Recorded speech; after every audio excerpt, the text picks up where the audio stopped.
Hello, and welcome to the Bold Leadership Story Show, where we talk about the experiences shaping exceptional lives. And today I am super excited. I have Kate Mikado on with me, and we're going to chat with Kate about leadership and inspiration. She's just a little background on Kate. She is president and COO of Funneltopia, and that's a online product that's a digital marketing product, correct? Yeah, That's designed to be your last building software you'll ever need. That's a big, bold statement. How do you it do that? is.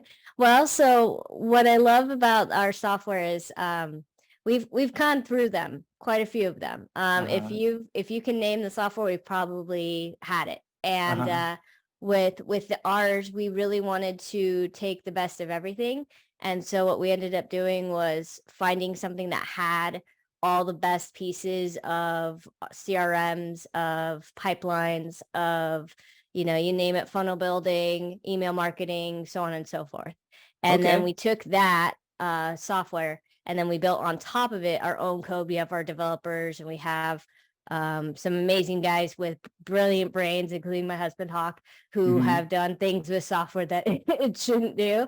That was the main comment was like, how do you get it to do this? And he would get things like Infusionsoft to do things it wasn't supposed to do, It's a or trade secret. yeah, so Ooh, he would do that's cool. things, and the tech guys, I know I know you want to ask for stories, so I have one already. Yeah, yeah. So Please. a good dear friend of ours who's in the mastermind space and is shifting into another space, which is awesome. It's all about psychedelics and relationships. It's very cool, very like coming of it, the trailblazing, if you will. So he Mm-hmm. had a tech issue back with his old company, and it was literally a timer on a page didn't work, and no one could figure it out. And he talked to the software people at the company, and it Mm-hmm. came to, we don't know why it's not working, and we can't figure it out. And so he sends Hawk a message, and Hawk sees it and find it's like Abel has the time to take care of it, and he looks at it and he's like, okay, it's fixed. And he's like, what do you mean it's fixed? He's like, oh, I fixed it. So Wow. he's So Hawk, I take yeah. it from that Hawk is a pretty good guy to have around. Yeah, he's one of the top tier tech consultants, if you will. So Uh-huh. we have a lot of quote NDAs, so I can't tell who the clients were, but he got a lot of the Two Comma Club folks. His fixes are the reason why they're in Two Comma Club now. So So the they Two had Comma Club yeah, is over $1 million, right? yeah. Yeah, Yeah, okay. so That's he the Two and that's Comma Club. funnels. So he's got, I think, 18, maybe 19 at this point, under his belt. So that's, no small Wow. potatoes when it comes to a funnel and how much a funnel can make. So Hmm. yeah, Very powerful. he's very, very, very good at the tech.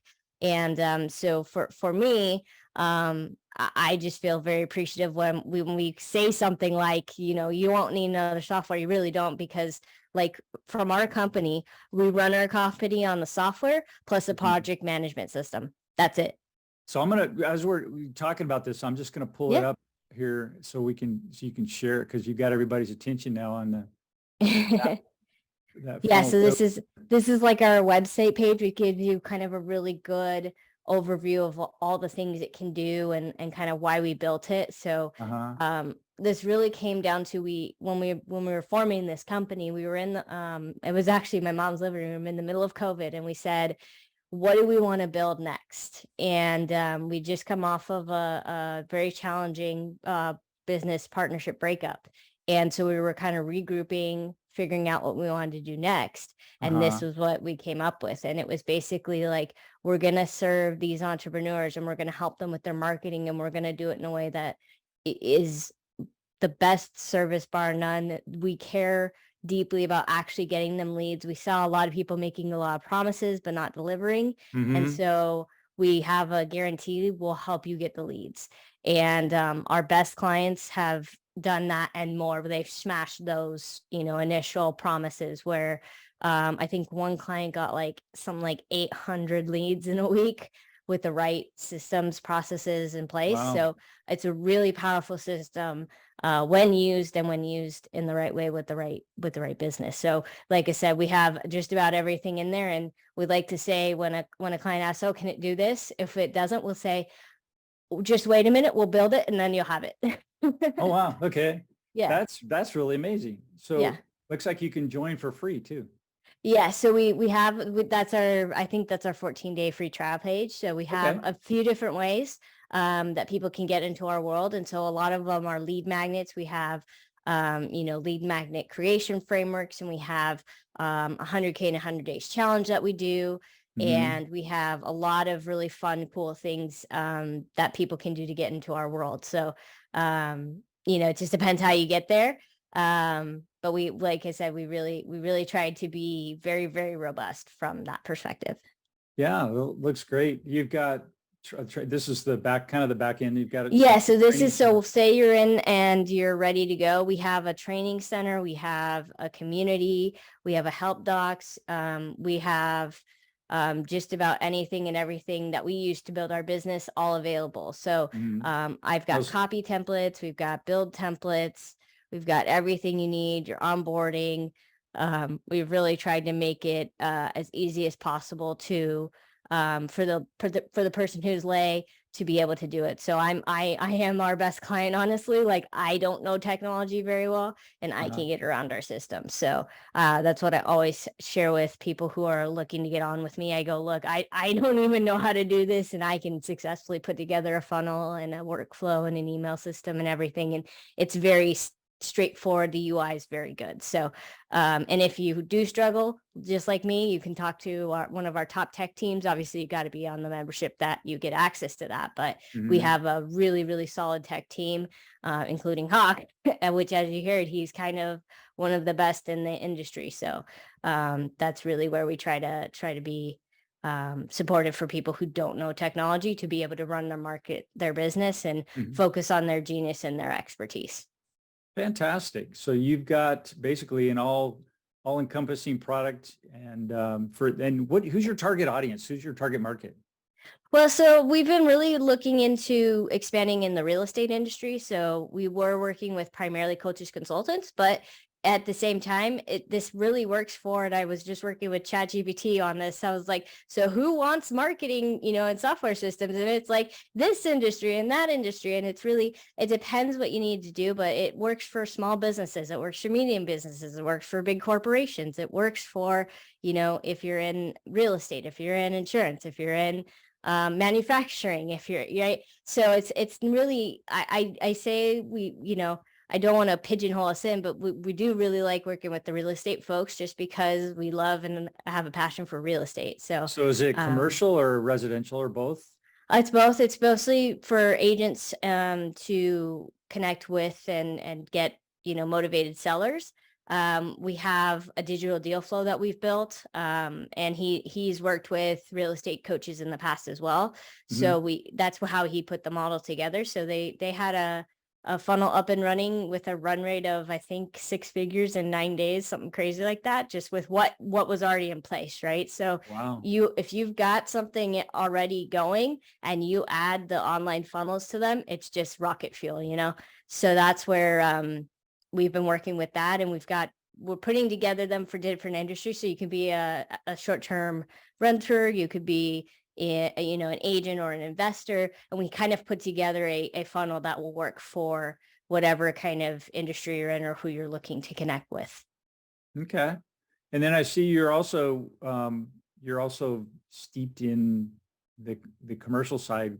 You've got a product called Happy Hoster Yeah, so online. that's our short-term rental I'll pull that up. product. Yeah, so this is Happy Hoster. So this is one of our other businesses. So I have, as I like to say, we have quite a few projects going on. So this is one Mm. of our projects, and this is probably this one hits home literally, because for me, I actually grew up in a house where my father was a hoarder, and so I always was in spaces that were trashed and not a little bit, like papers were piled up. And so Mm.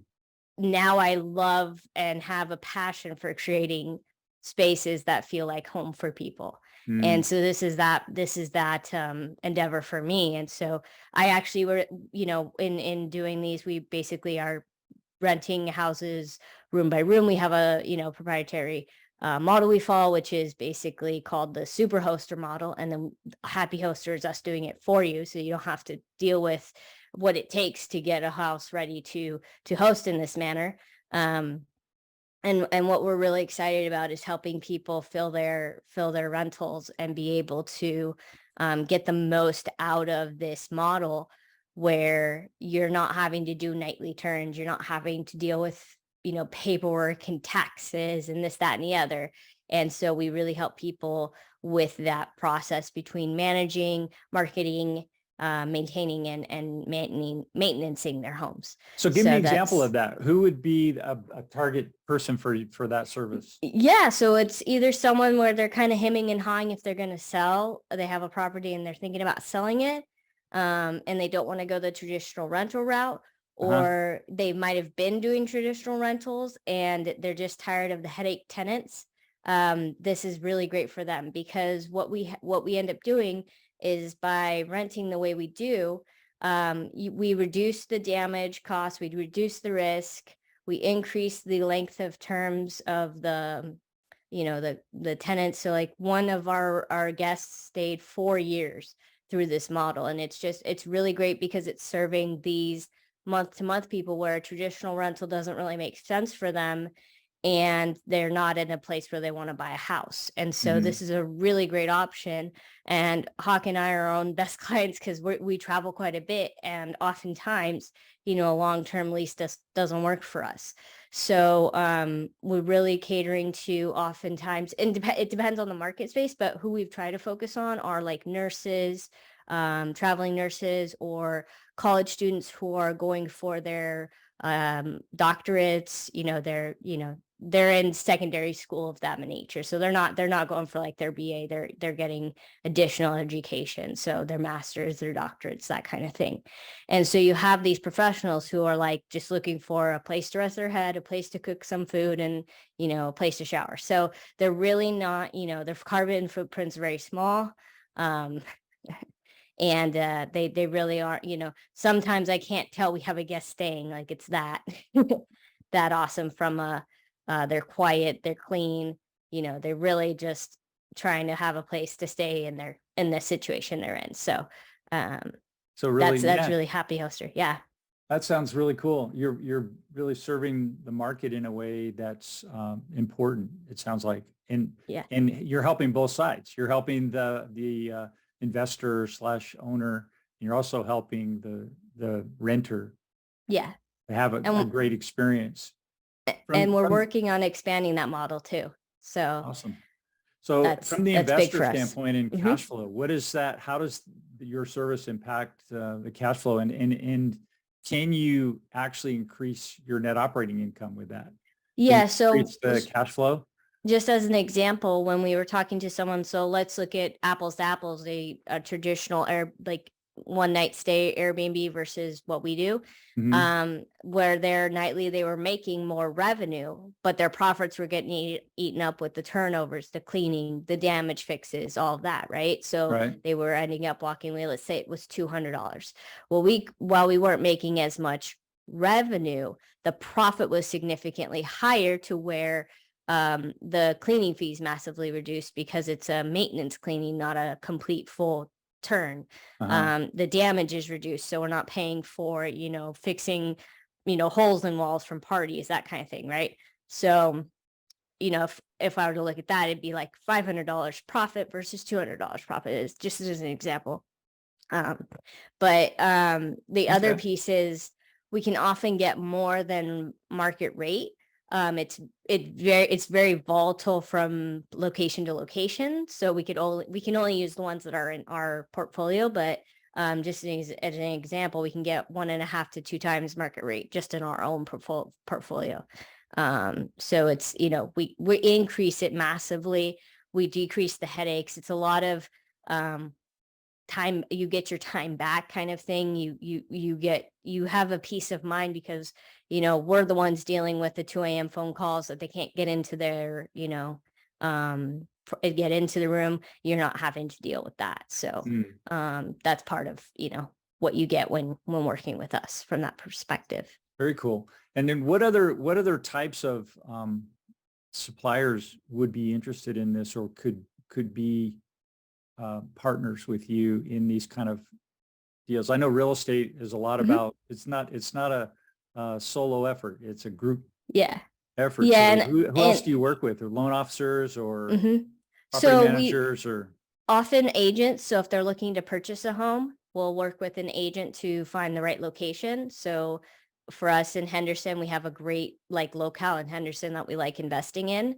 And if we kind of go outside of that, it starts to get more tricky because, downtown Vegas, not so great, too far out and too far away, and you're not going to get the result that you want. Right. So we work with agents from that perspective. We can also work with cleaners. We do have an amazing house manager, but if say someone wants to do it, having someone who's good at cleaning and knows the process and wants to learn the happy hoster process, those are great, great people.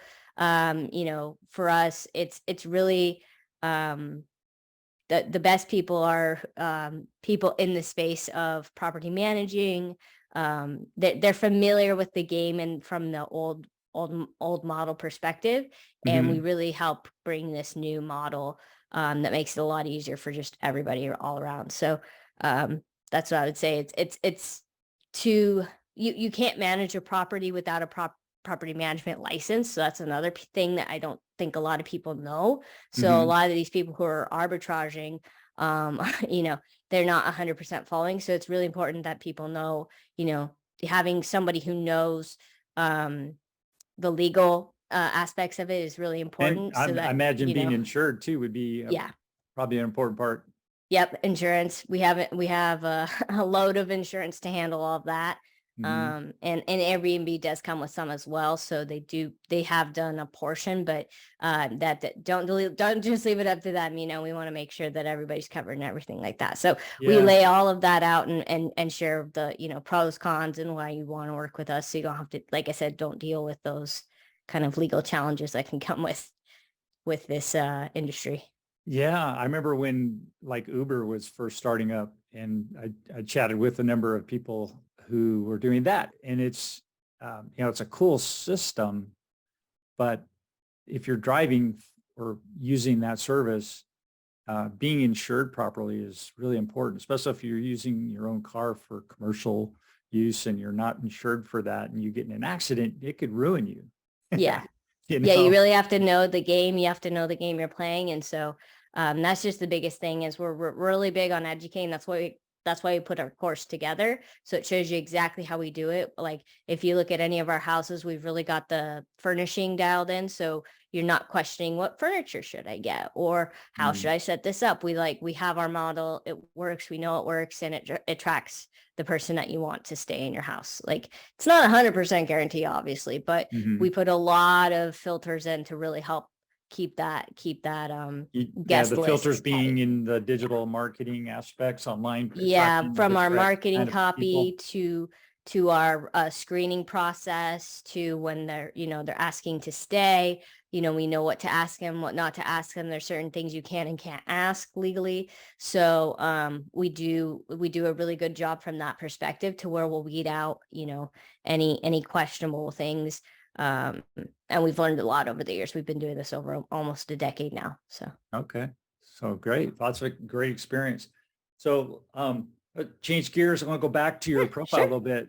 You also, with all of that, it sounds like you've got other business interests as well. But so those two things. The next thing we're going into now, and we're really expanding into this real estate industry, and the next step is 3D printing. So that's the next project we're working on. That's interesting. Well, why 3D really printing? What is it about that? So 3D printing is going to revolutionize the way we do this. So a traditional build takes 2, 3, 4 years, right? Depending on how big the houses are, how big, development. So you're talking about 3D printing of residents or of houses. Yeah. Commercial, residential, all of it. It reduces the time it takes to build. It reduces the materials. So oftentimes there's a lot of material waste in cutting and rate filling and Sure. all the stuff that goes into, building a house.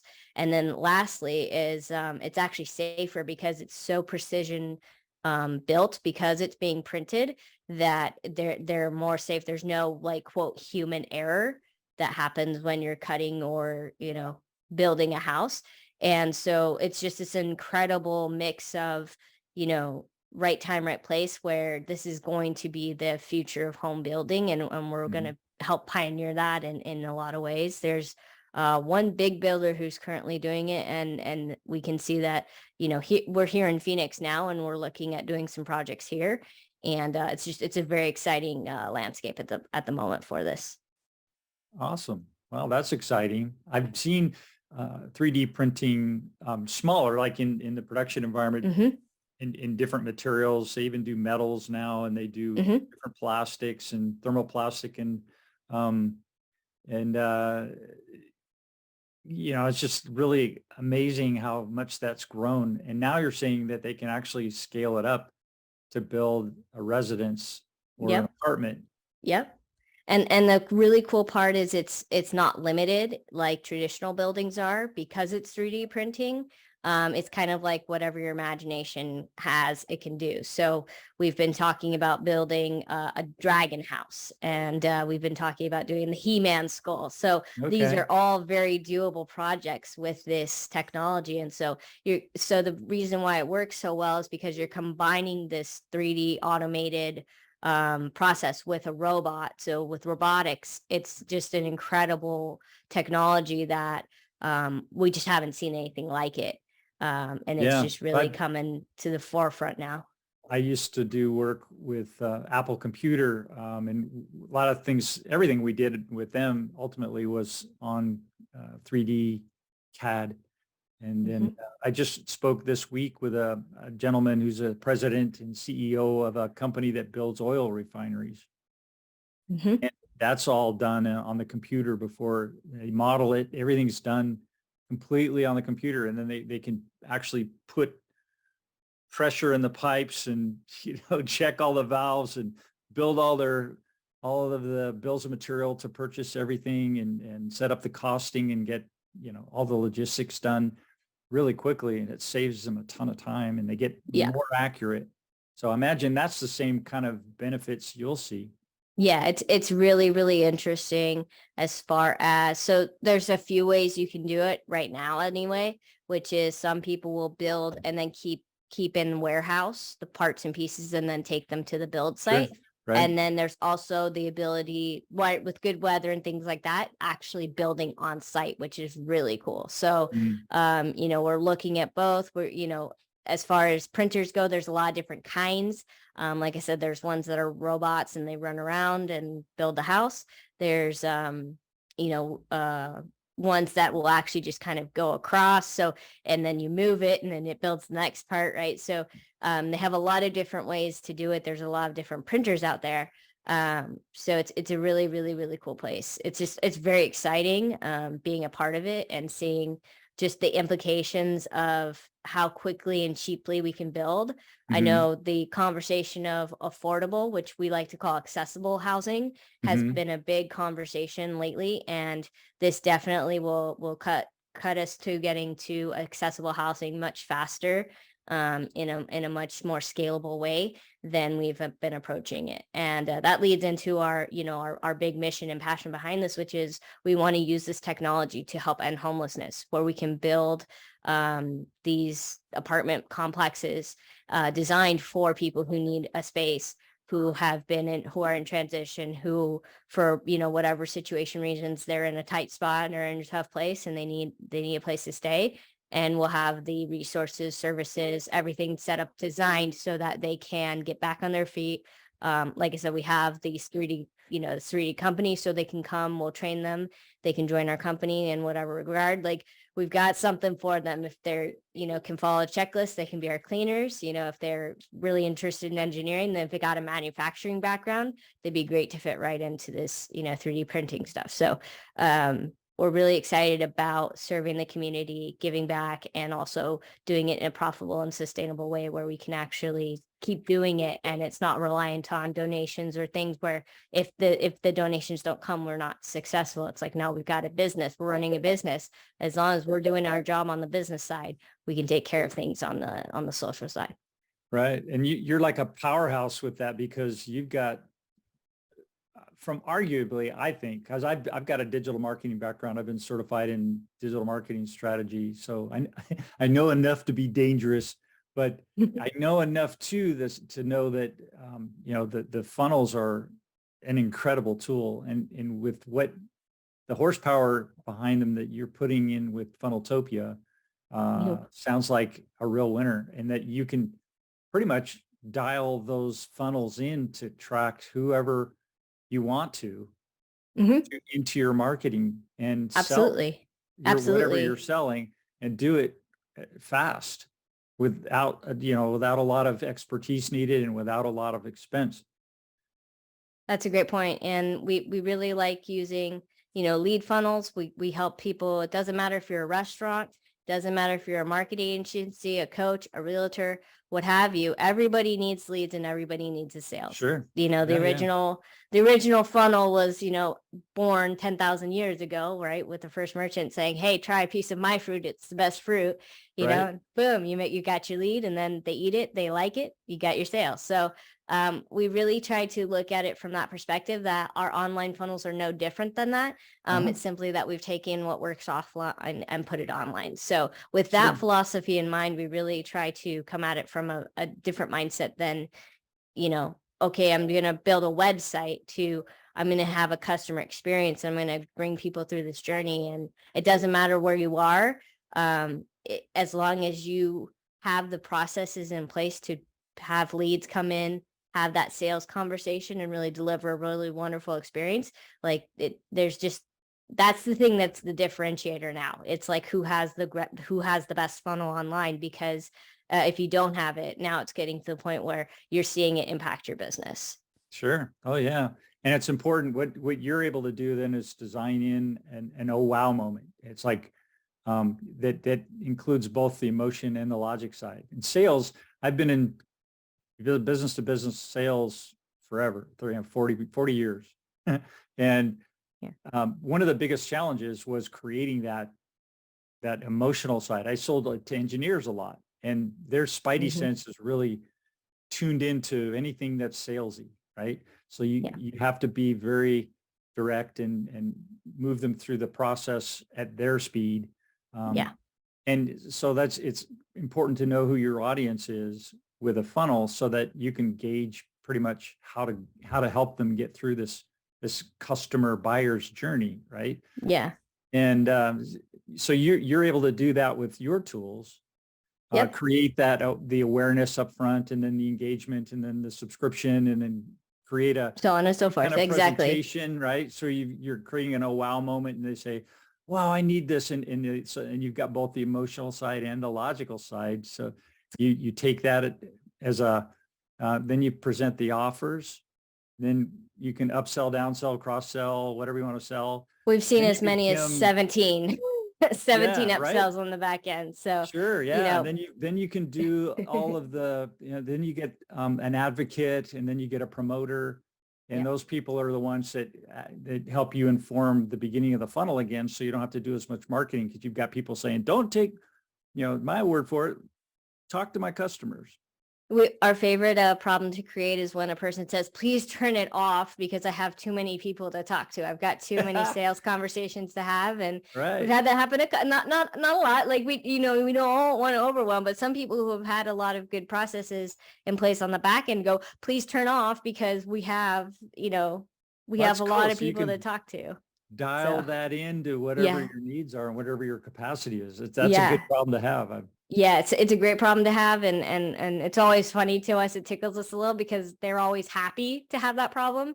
Sure. And so that's where we're like, we'd prefer to, load you up with plenty of leads, so you never have that question. And so, we can always dial it back, but I want people to know, like, it's all about having the knowing what's coming down the pike, because I think a lot of times people will get the leads in and then they don't realize, oh my gosh, I have all these people to call and follow up with. So it's kind of a two as we say, like 1-2 punch, because you need those leads to turn into sales, but you also have to be able to have that sales conversation. And a lot of times, the thing that happens is people think their problem is leads when really their problem is their sales process. And so we'll load them up with leads to find they're not converting them. And so that's the biggest issue I see, is so oftentimes start with your sales and that process before you come to us, because if you've got your process dialed in, we'll just add fuel to that fire and fill you up with leads. If you're not there with sales and you get a bunch of leads, well, now you got a bunch of leads sitting and you don't have the sales. So you're still in kind of that same problem. So we try to help people obviously through that as we identify, okay, we need to work on your sales process.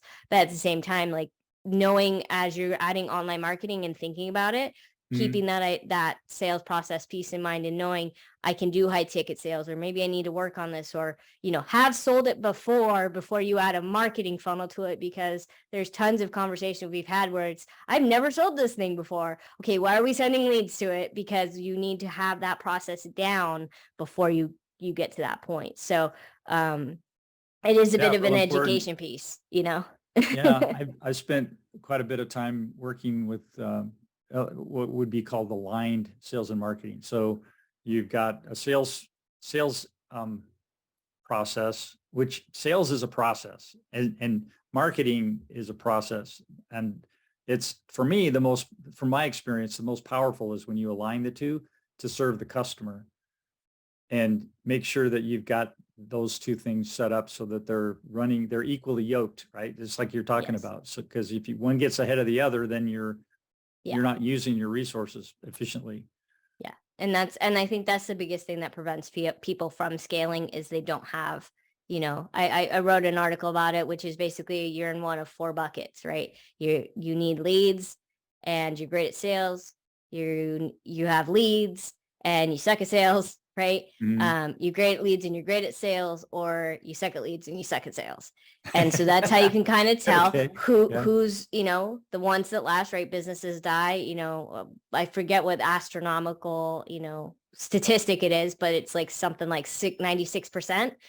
So to me, it's like, okay, if you're 96%, it's because you didn't figure out your leads and you didn't figure out your sales, or you're probably in one of the other 3, which is, great leads, no sales, or great sales and no leads. So one of those 3 situations will inevitably kill your business if you don't figure it out. So, you put together a team that can help make all of that happen, right? Yes. So we have our, copy, we have tech, we have the build. You do it's copywriting? Everything. I do copywriting. I'm kind of phasing out of that, but that's a talent. That was my background. I got good at that, and the way I got good at that was writing an email a day. So that's the recommendation I always tell people. If you want to get good at, copywriting, write emails every day until they start converting. And lots of story study. I did do, film and screenwriting way back in the day. So I do have that experience as well. I apologize. I have something in the oven. If I don't take it out, it's going to burn. So give me 2 minutes and I will be right back. Oh, yeah. No worries. So Kate's taking something out of the oven. Hopefully it won't burn. She's got an amazing history and background with her husband Hawk, and they've been doing a tremendous, as you can tell, a tremendous amount of work with the business side, getting these businesses launched and successful, and helping companies to exceed their 2 business growth. Okay, there you go. Sorry about that. My daughter and I were making pavlova because I also do homeschooling.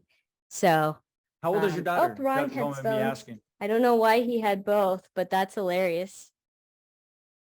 I put in the set that I couldn't hear you. That's hysterical. So how old oh boy, that's correct. You got tons of redundancy. I do. So what is pavlova? I got to know. So it's a meringue with some cream on the top. It's actually it's quite cool. You take egg whites, you whip them, and then you'll add in a little cornstarch, a little vanilla, so on and so forth. And then you put that in the oven, and then it's kind of like a souffle. And then you'll put cream on the top of that with some, if you do it the Australian, New Zealand style, you put kiwi on it. We're probably going to do it with mango. So I had mango. Either way, sounds wonderful. But my daughter loves cooking. So when I'm not busy with Funneltopia and, happy hoster and building 3D buildings, we're cooking in the kitchen and making something yummy. So awesome. Now, are you still doing Taekwondo? Are you still in the martial arts? I do Taekwondo. I've been on hiatus just with all of our travel and moving and this here and there. I was with the school for a bit while we were in Florida, so we just moved. So I will probably hook back up into that with being in Arizona. I'll find a good school, but we literally got in a couple days ago. So we just got moved in, and I'll be exploring the community here in the next few weeks. So hopefully I find something good. But it's been a wild ride for sure. We're really excited with where things are going, and serving our fellow business owners with the marketing, serving our fellow investors and realtors with our real estate products and STR products, and expanding and growing and giving back to the community with this 3D house printing and community building. So awesome. So I see that you are a book fan. You like to read? Yes, very much so. What book are you got your nose in today? We're reading The Alchemist right now. Highly recommended. By a ton of people from Tools of Titans Tribe of Mentors. I have a hard time referencing them because I read them like kind of simultaneously. So it's an amazing book by Tim Ferriss, The Tools of Titans and Tribe of Mentors. I highly recommend both. But in that, he interviewed hundreds of people, and one of the most referenced books was The Alchemist. So I was like, I probably should read that one. So my husband and I have been really liking that one. Oh, you guys read together? That's awesome. We often do. So we definitely advise reading for couples to read books at the same time. Oftentimes because you'll get an insight. Got my nose and doing some listening, but I've got like 10 going at once. So the problem is I'll read a book, and if he's not reading it with me, I'll be like, this super cool thing that you have no context for. And so oftentimes, you're learning something and growing, and your spouse has no idea what you're talking about. So I often recommend, even if you're not reading it together in tandem, getting them caught up to speed of, this is the book I'm reading, this is about, here's the cliff notes of it. So if I'm talking about this thing, you know what it is. So great advice for couples working together, especially for anybody. I think for anybody, it's good.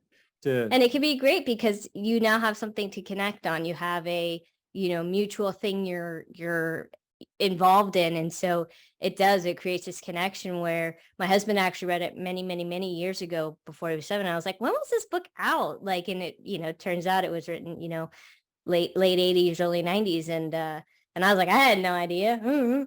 So there's so many great books out there. He was super lucky to read it, and he's like, oh, we got to read this to our daughter before she's 7. So we have like the books to read before you're 7, because once 0 to 7 is the impressionable years. So anything you give them, they'll kind of integrate and internalize, and it's a lot harder to change. So if you're finding you're having a mindset thing, it probably happened between 0 and 7. And so you have to go really far back to resolve whatever issue that is. And so knowing that, we're like, okay, we want to make sure she downloads the best stuff from 0 to 7. And then we're not too worried, after 7, but like we're really being very intentional with these 0 to 7 years, because they are so formative, and it will be who she is, the rest of her life, at least the core base of it.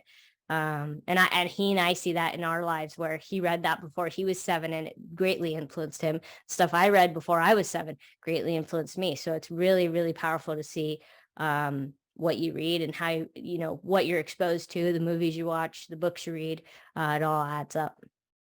Powerful leadership there. That's amazing. Thank you for sharing that. Yeah, absolutely. Our time is about up.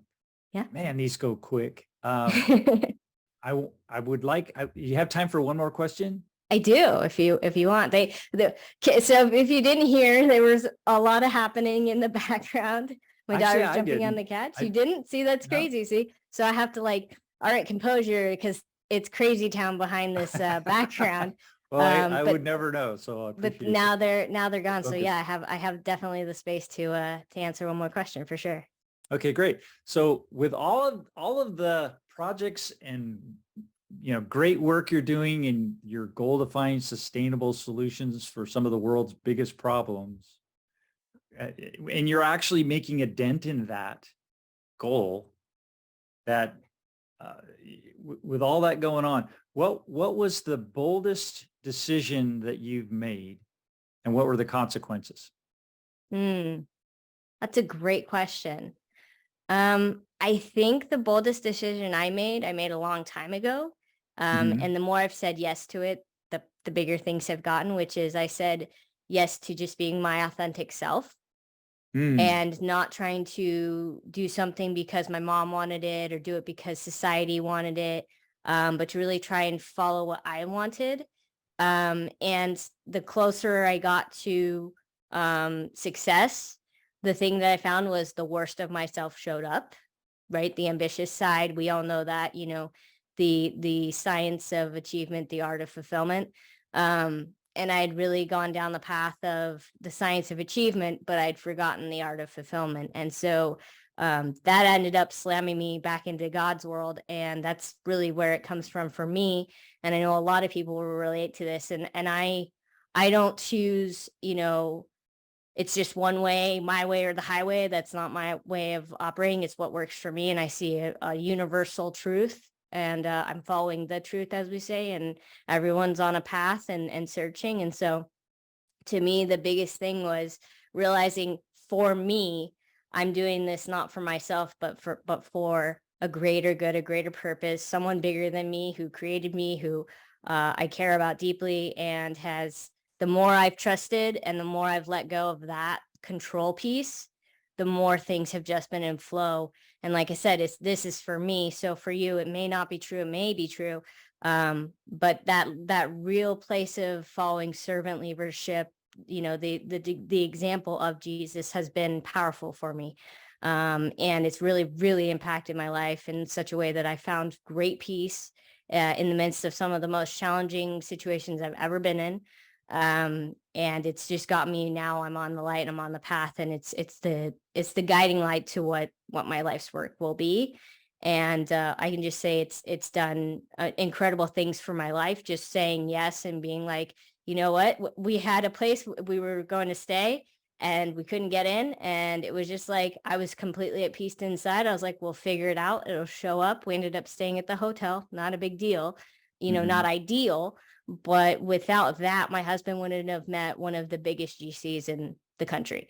We wouldn't have the house we have now, which has us connected with two people who are in the real estate industry, which we wouldn't have had at our other place. So it's kind of getting to that place and seeing it's all happening for a reason. It's all happening for a purpose. It all makes sense in the moment, even if it doesn't seem good or bad, taking away the positive and negative out of things, because we try to put, oh, this is good or this is bad, when it's like, no, it's simply, this is what is happening for things to work out the way they're supposed to. So letting go of that idea of duality, and I could go into a whole lecture on this, but hopefully I answered the question. But it's a deep one. So being bold and being willing to say yes and say no. And it's this very interesting dichotomy, but realizing it's all one, everything is tied, everything is connected, has probably been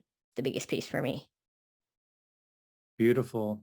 Well, thank you for sharing that. It's fun to speak with someone who gets it, because Appreciate I've that. studied a lot of that as well, but most people don't understand. They're on a journey, but they haven't actually put it into practice. Yeah. And you're making it happen. You're like completely immersed, and it's wonderful to see. It's really inspiring. Thank you. Appreciate that.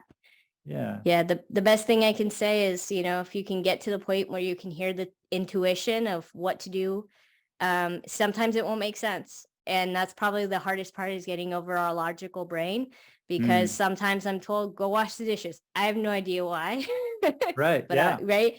and or go make that phone call, or go do that event. And just listening to that inner voice, because it knows where you're supposed to be and what you're supposed to be doing. And as soon as you don't trust it, like something super simple like dinner with my parents, my dad had it and he's like, oh, I should have listened to it. And I'm like, oh, I had the idea to go to the Italian place, but we didn't. And it was just, even in the simplest of situations, the voice is there and guiding you. And if you can just tune into and hear it, trust it, because it's probably going to lead you in the right direction. It won't lead you astray. So. Excellent. Well, thank you, Kate Mikado. I appreciate all that you do and for joining me on the show today and sharing your stories and your background and your philosophies of life and being successful. Wow. Tremendous. Thank you. Very Appreciate it. inspirational. Yeah. Thank you. So with that, I'll say goodbye and we'll hopefully talk to you again soon. Yeah. Thank you for having me. It was a pleasure, Jim. And hopefully this story can inspire someone that watches the show. And if I impact one life, that's all that matters. So hopefully that happens. Awesome. Oh, thank you.